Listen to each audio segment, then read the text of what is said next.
Bienvenue sur notre chaîne Le Monde en 10 minutes. Voici les nouvelles abordées dans cette vidéo. La gravité de la tragédie du tunnel à Zhengzhou, suivi du désastre de Zhengzhou. La situation à Xinjiang de Henan est encore pire. Zhengzhou arrête les commentateurs inappropriés au sujet de la tempête de pluie. Arnhem et Wuhan rompent leurs liens d'amitié. Hong Kong criminalise les recherches d'antécédents personnels. La gravité de la tragédie du tunnel à Zhengzhou. Le 20 juillet, la ville de Zhengzhou, dans la province du Henan, a été soudainement frappée par une inondation massive. Les eaux de crue ont envahi la ville, transformant les rues en rivières et se déversant dans les souterrains, les viaducs, les tunnels, piégeant ainsi un grand nombre de véhicules. Les faits sont vérifiés par une triste vidéo mise en ligne le 22 juillet. Le caméraman a déclaré « Il y avait des gens dans la voiture, une famille est morte dans la voiture ». L'internaute indique dans sa vidéo qu'il s'agit du tunnel situé sur la route de Jinguang à Zhengzhou, d'une longueur d'environ 4,9 km, dont la circulation a été bloquée pendant la tempête de pluie et s'est remplie d'eau pendant plus de 10 minutes. Un message d'un homme ayant pour pseudonyme Peng Lengyu indique qu'il a participé au sauvetage d'une section du tunnel Pékin-Guangzhou où des centaines de véhicules étaient bloqués par l'eau et où il y avait des milliers de personnes, mais où seules quelques-unes se sont sauvées. Il a estimé de façon prudente que le nombre de morts et de disparus était de l'ordre de 4 chiffres. Dans ces terribles images, nous voyons des personnes qui luttent contre les inondations. Le nombre de véhicules inondés et le nombre de personnes tuées ou disparues est encore un mystère à ce jour. Certaines personnes se sont interrogées et voici leurs questions. Pourquoi les avertissements n'ont-ils pas été envoyés à l'avance aux villes et villages en aval? Pourquoi les résidents n'ont-ils pas été évacués à l'avance dans des zones sûres? Pourquoi le métro fonctionne-t-il toujours dans la zone dangereuse après l'inondation? Qui coordonne et prend les décisions? Qui doit être tenu pour responsable de la mort de tant de personnes?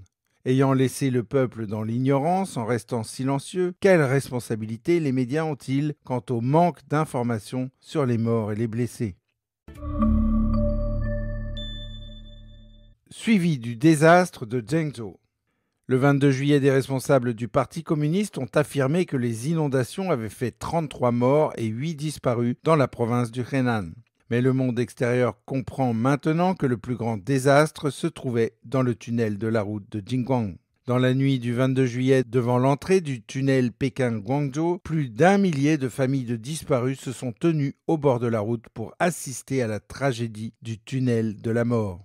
Un grand nombre de policiers sont arrivés sur les lieux et ont tenté de disperser les gens, s'interposant physiquement à eux. La vidéo postée par les internautes montre que l'inondation s'est produite dans le tunnel dans l'après-midi du 20 juillet, à l'heure où les gens quittent leur travail et où le tunnel est rempli de véhicules. Il n'y avait pas d'eau dans le tunnel à ce moment-là, elle est arrivée dans un torrent soudain et furieux, apparemment à partir d'une libération de réservoirs ou d'une rupture de berge. La longueur totale des deux sections du tunnel routier nord de Jinguang et du tunnel routier sud est d'environ 4,9 km. Les 6 voies représentent environ 3180 véhicules et chaque véhicule compte en moyenne une personne et demie, ce qui fait un total de 4500 personnes. Un conducteur de semi-remorque ayant participé au sauvetage a révélé que plus de 6300 corps avaient été retrouvés dans le tunnel et que tous n'étaient pas encore morts. Les citoyens confirment officiellement de nombreux bus entrent dans le tunnel de la route de Jinguang la nuit pour transporter des corps. Les bus sont tous enveloppés de tissu noir et l'annonce officielle est que seulement 2 personnes sont mortes dans le tunnel. Le 23 juillet à midi, l'armée a pris le contrôle du tunnel de Jinguang et tout était placé sous la loi martiale. Aucune photo n'était autorisée et les officiers locaux étaient retirés. Selon l'expert en eau Wang Weiluo, une grande partie des inondations en Chine sont contrôlées par l'homme. Il a déclaré, je cite, « Dans cette crue de 600 mètres cubes par seconde, nous savons que 525 mètres cubes représentent ce que vous mettez en bas du réservoir. Ces inondations sont dues à la libération de l'eau de votre réservoir et non à des causes naturelles. » Fin de citation. La situation à Xinjiang, dans la province du Henan, est encore pire. Les inondations à Zhengzhou, dans la province du Henan, ont duré et ont également touché Anyang et Xinjiang de façon pire encore. En effet, le 21 juillet de 19h à 22h à Xinjiang, il y a eu de très fortes averses par endroits avec 267 mm de pluie tombée en 2 heures, dépassant la valeur extrême de Zhengzhou. Selon les chiffres officiels, 470 000 personnes dans 58 villes ont été touchées et 7 réservoirs de taille moyenne ont débordé. À Anyang, tous les bus et les trains ont été fermés et près de 100 000 personnes ont été relogées.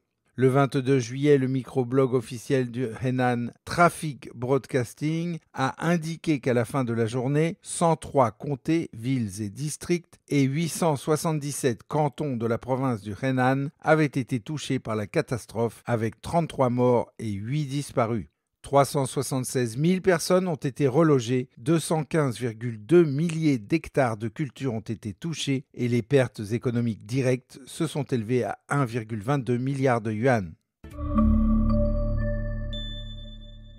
Zhengzhou arrête les commentateurs inappropriés au sujet de la tempête de pluie. Au lendemain de la dévastation de Zhengzhou, le média officiel chinois CCTV a non seulement minimisé les inondations dans le Henan, mais a également fait grand cas du manque d'efforts pour lutter contre les inondations en Europe. Par exemple, lors des reportages sur les fortes précipitations à Zhengzhou, l'accent a été mis sur les résultats des efforts de sauvetage des autorités ou sur les dons faits par les entreprises. A contrario, concernant les inondations à l'étranger, seule nouvelle liée à cet événement est que l'économie allemande a subi de lourdes pertes en raison des inondations centennales.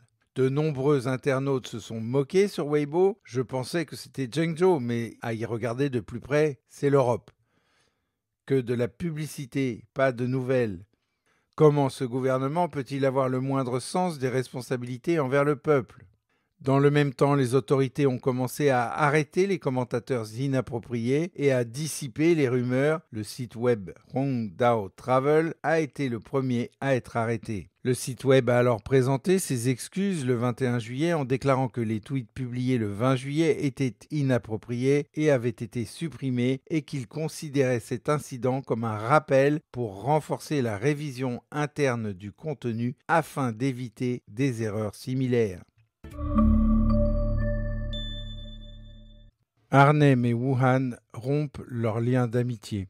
De nombreux pays, dont les Pays-Bas, ont commencé à prendre position contre les violations des droits de l'homme commises par le Parti communiste chinois. Le Dutch Times a rapporté le 22 juillet que le conseil municipal néerlandais d'Arnhem avait voté la dissolution de sa relation de ville amie avec Wuhan en Chine.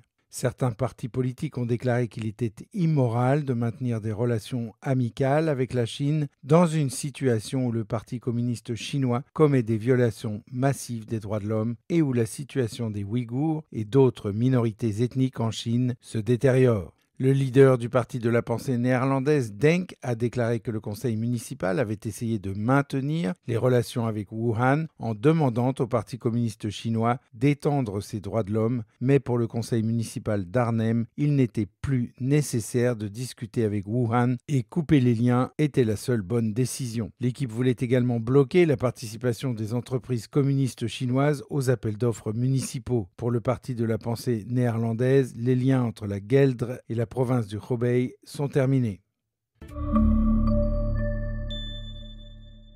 Hong Kong criminalise les recherches d'antécédents personnels. Le gouvernement de Hong Kong a proposé des amendements au projet de loi sur la confidentialité des données personnelles, soi-disant en réponse aux pratiques d'infiltration, et les a présentés au Conseil législatif en première et deuxième lecture mercredi, le 21 juillet. Le projet de loi modificatif sur la confidentialité des données personnelles propose d'introduire 2 nouvelles infractions à 2 niveaux pour l'amorçage de ces changements. Le premier niveau étant une infraction sommaire passible d'une amende maximale de 100 000 $ et d'une peine d'emprisonnement de 2 ans pour la divulgation de données personnelles avec l'intention ou par l'imprudence de causer un préjudice spécifié sans le consentement de la personne concernée. Le deuxième niveau étant une amende maximale d'1 million de $ et une peine d'emprisonnement de 5 ans pour la divulgation de données personnelles pour causer un préjudice spécifié sur acte d'accusation. Certains partis politiques ont critiqué cette mesure, estimant qu'elle porte atteinte au droit du public de savoir, qu'elle supprime la liberté de la presse et qu'elle décourage la diffusion d'informations, ce qui ébranlera la confiance des investisseurs étrangers. Auparavant, l'Asian Internet Consortium, AIC, un groupe de sociétés en ligne financé par les États-Unis, dont Facebook, Twitter, Google et Apple, a écrit au commissariat à la protection de la vie privée pour les données personnelles à Hong Kong au sujet de la criminalisation, affirmant qu'il pourrait être contraint de refuser ses services à Hong Kong afin de protéger son personnel contre des poursuites pénales éventuelles.